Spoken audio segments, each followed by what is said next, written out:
మన ప్రభువును రక్షకుడైన యేసుక్రీస్తు నామములో దేవుని ప్రియులందరికీ శుభములు. ఈ దినమందు దేవుని వాక్యాన్ని చదువుకుందాము. కీర్తనలు 107వ కీర్తన 13వ వాక్యాన్ని చదువుకున్నప్పుడు, కష్టకాలమందు వారి యెహోవాకు మొరపెట్టిరి, ఆయన వారి ఆపదల్లో నుండి వారిని విడిపించెను. ప్రియ దేవుని బిడ్డలారా, మన పితరులైన ఇశ్రాయేలీయులు ఐగుప్తు దేశమందు 400 సంవత్సరాలు ఎన్నో కష్టాలు వారు అనుభవించి ఉన్నారు. ఐగుప్తీయులు ఇశ్రాయేలులను ఎంతో కష్టపెట్టి ఉన్నారు.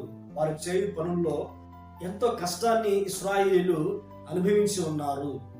ఆ సందర్భంలో ఇశ్రాయేలీయులు దేవునికి మొరపెట్టినప్పుడు దేవుడు దైవజనుడైన మోషేను ఐగుప్తు ప్రాంతానికి పంపించి ఇశ్రాయేలు ప్రజలను ఐగుప్తు బానిసత్వంలో నుండి విడిపించి ఉన్నాడు. ఐగుప్తు ప్రాంతం నుంచి పాలు తేనెలు ప్రవహించే దేశానికి ప్రయాణమే వెళ్తూ ఉన్నప్పుడు, పాలు తేనెలు ప్రవహించే దేశాన్ని స్వాధీనపరుచుకునేంత వరకు కూడా ఇశ్రాయేలు జీవితంలో ఆయా సందర్భాలలో ఎన్నో పోరాటాలు, ఎన్నో యుద్ధాలు, ఎంతో మంది శత్రువులు, ఎన్నో సందర్భాలలో ఇశ్రాయేలీయులకు కష్టకాలం సంభవించి ఉంది. ఎన్నో ఆపదలు వారిని అనుకుని ఉన్నాయి. ఈ మాట వింటున్న ప్రియ దేవుని బిడ్డలారా, ఇశ్రాయేలీయులు వారి కలిగిన ప్రతి ఆపదలో, ప్రతి కష్టంలో వారు దేవునికి ప్రార్థన చేసి, దేవునికి మొరపెట్టి వారున్న ఆపదలో నుండి, కష్టంలో నుండి విడుదల పొంది ఉన్నారు. ఈ మాటలు వింటున్న ప్రియ దేవుని బిడ్డలారా, నీ జీవితంలో ఎలాంటి కష్టాలు ఎదురై ఉన్నాయి, ఎలాంటి ఆపదలో నీవు ఉన్నావు? ఆర్థిక ఇబ్బందులు చేత నలిగిపోతూ ఉన్నావా? అప్పుల బాధల చేత బాధపడుతున్నావా? ఆర్థిక ఇబ్బందుల చేత కష్టకాలంలో నీవు ఉన్నావా? దేహంలో ఆరోగ్యం లేక ఆపదల్లో నీవు ఉన్నావా? కష్టకాలంలో నీవు ఉన్నావా?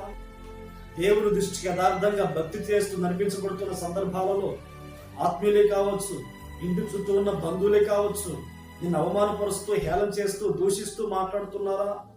ఆ కష్టకాలంలో నువ్వు నడిపించబడుతూ ఉన్నావా? నువ్వు పరిచయించున్న చోట నీ పైన అధికారులు నిన్ను కష్టపెడుతూ ఉన్నారా? నీ ఉద్యోగం చేయించున్న ఆ ప్రాంతంలో నీతో ఉన్నవారు, పై అధికారులు నిన్ను ఇబ్బంది పెడుతూ ఉండగా నువ్వు ఆపదల్లో, కష్టంలో నీవు ఉన్నావా? ఆత్మీయ జీవితంలో ఎదగలేక, అపవాదిని జయించలేక, ఆత్మీయ జీవితంలో ఆత్మీయ కష్టకాలం, ఆత్మీయ ఆపదలో నీవు ఉన్నావా? ప్రియ దేవుని బిడ్డలారా, నీవు దేవునికి మొరపెట్టగలిగితే నిశ్చయముగా నువ్వు ఏ ఆపదల్లో ఉన్నా, కష్టకాలంలో ఉన్నా నిశ్చయముగా దేవుడు నిన్ను విడిపించునుగాక. ఎందుకు అంటే నీవు ఆయన స్వాస్థ్యము, ఆయన రక్తము చేత నువ్వు కొనబడి ఉన్నావు. ఆయన సొత్తైన స్వాస్థ్యము నీవు గనుక నువ్వు ఏ కష్టకాలంలో ఉన్నావో దేవుడికి నువ్వు మొరపెట్టగలిగితే దేవుడు నిన్ను ఈ దినమందే నిన్ను ఆ కష్టకాలంలో నుండి విడిపించునుగాక. ప్రార్థన. మహోన్నతుడా, సర్వాధికారి, నీకు స్తోత్రాలనైనా. గడిచిన దినాలు మీ కృపను మాకు తోడుగా ఉంచి, మమ్ములను, మా జీవాన్ని మీ కృపలో దాచి ఈ దినాన్ని మీరు మాకు అనుగ్రహించి ఉన్నారు.